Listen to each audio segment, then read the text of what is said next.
Discurso do método, primeira parte. E não existe no mundo coisa mais bem distribuída que o bom senso, visto que cada indivíduo acredita ser tão bem provido dele que mesmo os mais difíceis de satisfazer em qualquer outro aspecto não costumam desejar possuí-lo mais do que possuem. E é improvável que todos se enganem a esse respeito. Mas isso é antes de uma prova de que o poder de julgar de forma correta e discernir entre o verdadeiro e o falso, que é justamente o que é denominado de bom senso ou razão, é igual em todos os homens e, assim sendo, de que a diversidade de nossas opiniões não se origina no fato de serem alguns mais racionais do que outros, mas apenas de dirigirmos nossos pensamentos por caminhos diferentes e não consideramos as mesmas coisas. Pois é insuficiente ter o bom espírito, o mais importante é aplicá-lo bem. As maiores almas são capazes dos maiores vícios, como também das maiores virtudes, e os que só andam muito devagar podem avançar bem mais, se continuarem sempre pelo caminho reto, do que aqueles que correm e dele se afastam. Quanto a mim, nunca supus que meu espírito fosse em nada mais perfeito do que os dos outros. Com frequência, desejei ter o pensamento tão rápido, ou a imaginação tão clara e diferente, ou a memória tão abrangente ou pronta quanto alguns. E desconheço quaisquer outras qualidades, afora as que servem para o aperfeiçoamento do espírito, pois, quanto à razão ou ao senso, posto que é a única coisa que nos torna homens e nos diferencia dos animais, acredito que existe totalmente em cada um, acompanhado nisso, a opinião geral dos filósofos, que afirmam não existir mais nem menos senão entre os acidentes e não entre as formas ou naturezas dos indivíduos de uma mesma espécie. Mas não recearei dizer que julgo ter tido muita felicidade de me haver encontrado, a partir da juventude, em determinados caminhos que me levaram a considerações e máximas das quais formei um método pelo qual me parece que eu consigo aumentar de forma gradativa meu conhecimento e de elevá-lo, pouco a pouco, ao mais alto nível, que a mediocridade de meu espírito e a breve duração de minha vida lhe permita alcançar. Pois já colhi dele tais frutos que, apesar de no juízo que faço de mim próprio, eu procuro inclinar-me mais para o lado da desconfiança do que para o da presunção, e que, observando com o olhar de filósofo as várias ações e empreendimentos de todos os homens, não exista quase nenhum que me pareça fútil e inútil. Não deixo de lograr extraordinária satisfação do progresso que creio já ter feito na procura da verdade e de conceber tais esperanças para o futuro que, se entre as ocupações dos homens puramente homens, existe alguma que seja solidamente boa e importante. Atrevo-me a acreditar que é aquela que escolhi. Contudo, pode ocorrer que me engane, e talvez não seja mais do que um pouco de cobre e vidro, o que eu tomo por ouro e diamantes. Sei como estamos sujeitos a nos enganar no que diz respeito e como também nos devem ser suspeitos os juízos de nossos amigos quando são a nosso favor. Mas apreciaria muito mostrar, nesse discurso, quais os caminhos que segui, e representar nele a minha vida como num quadro, para que cada um possa julgá-la e que, informado pelo comentário geral das opiniões emitidas a respeito dela, seja este uma nova forma de me instruir que acrescentarei àquelas de que tenho o hábito de me utilizar. Portanto, meu propósito não é ensinar aqui o método que cada qual deve seguir para bem conduzir sua razão, mas somente mostrar de que modo me esforcei para conduzir a minha. Os que se aventuram a fornecer normas devem considerar-se mais hábeis do que aqueles a quem se dão. E se falham na menor coisa, são por isso censuráveis. Mas, não propondo este escrito senão como uma história, ou, se o preferirdes, como uma fábula, na qual, entre alguns exemplos que se podem imitar, encontrar-se-ão, talvez, também muitos outros que se terá razão de não seguir. Espero que ele será útil a alguns, sem ser danoso a ninguém, e que todos me serão gratos por minha franqueza. Fui instruído nas letras desde a infância, e por me haver convencido de que, por intermédio delas, poder-se-ia adquirir um conhecimento claro e seguro de tudo que é útil à vida, senti extraordinário desejo de aprendê-las. Porém, assim que terminei esses estudos, ao cabo do qual costuma-se ser percebido na classe dos eruditos, mudei totalmente de opinião, pois me encontrava embaraçado com tantas dúvidas e erros e me parecia não haver conseguido outro proveito procurando instruir-me, senão o de ter descoberto cada vez mais a minha ignorância. E, contudo, estudar numa das mais célebres escolas da Europa, onde imaginava que devia haver homens sábios, se é que havia algum lugar da terra. Aprendera aí tudo o que os outros aprendiam, e mesmo não havendo me contentando com as ciências que nos ensinavam, lera todos os livros que tratam daquelas que são reputadas as mais curiosas e as mais raras, que vieram cair em minhas mãos. Além disso, eu conhecia os juízos que os outros faziam de mim, e não via de modo algum que me julgasse inferior a meus colegas, apesar de entre ele haver alguns já destinados a ocupar lugares de nossos mestres. E, enfim, o nosso século parecia-me tão luminoso e tão fértil em bons espíritos como qualquer um dos anteriores, o que me levava a tomar a liberdade de julgar por mim todos os outros e de pensar que não havia doutrina no mundo que fosse tal como antes me haviam feito presumir. Apesar disso, não deixava de apreciar os exercícios com os quais se ocupam nas escolas. Sabia que as línguas que nelas se aprendem são necessárias ao entendimento dos livros antigos, que a gentileza das fábulas estimula o espírito, que as realizações notáveis das histórias o fazem crescer, e que, sendo lidas com discrição, ajudam a formar juízo, que a leitura de todos os bons livros é igual a uma conversação com as pessoas mais qualificadas dos séculos passados, que foram seus autores. É até uma conversação premeditada,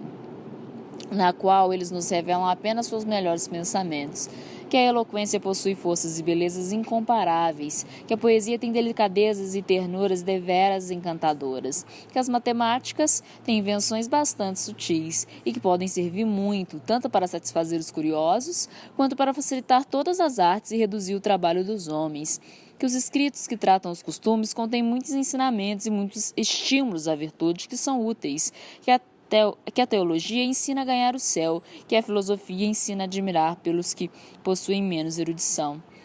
que a jurisprudência, a medicina e as outras ciências proporcionam honras e riquezas àqueles que as cultivam, e, enfim, que é bom havê-las examinado a todas, até mesmo as mais eivadas de superstição e as mais falsas, a fim de conhecer-lhes o exato valor e evitar ser por elas enganado.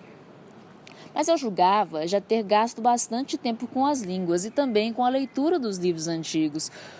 com suas histórias e fábulas, pois quase a mesma coisa que conversar com os homens de outros séculos é viajar. É bom saber alguma coisa dos hábitos de diferentes povos para que julguemos os nossos mais justamente, e não pensemos que tudo quanto é diferente dos nossos costumes é ridículo e contrário à razão,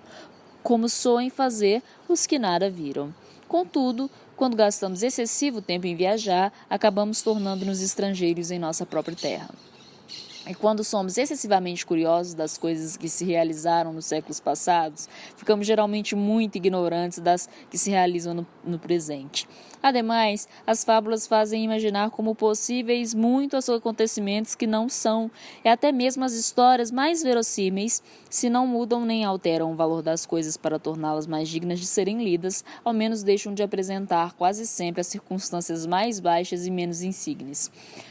onde resulta que o resto não parece tal qual é, e que aqueles que norteiam seus hábitos pelos exemplos deles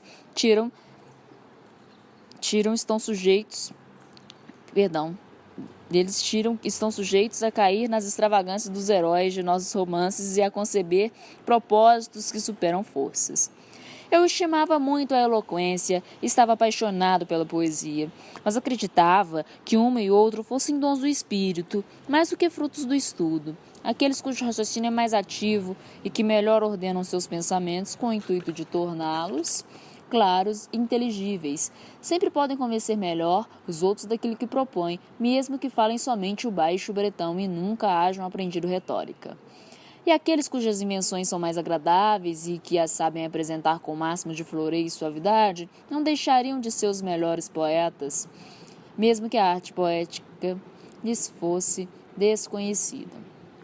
Deleitava-me principalmente com as matemáticas, devido à certeza e à evidência de suas razões, mas ainda não percebia sua verdadeira aplicação. E, julgando que só serviam às artes mecânicas, espantava-me de que, sendo seus fundamentos tão seguros e sólidos, não se houvesse construído sobre eles nada de mais elevado. Da mesma forma que, ao contrário, eu comparava os escritos dos antigos pagãos que tratam de aptos a magníficos palácios erigidos apenas sobre a areia e a lama. Elevam muito alto as virtudes e as apresentam como as mais dignas de estima entre todas as coisas que existem no mundo, mas não ensinam bastante conhecê-las e, frequentemente, o que chamam com um nome tão belo não passa de uma insensibilidade, ou de um orgulho, ou de desespero, ou de parricídio.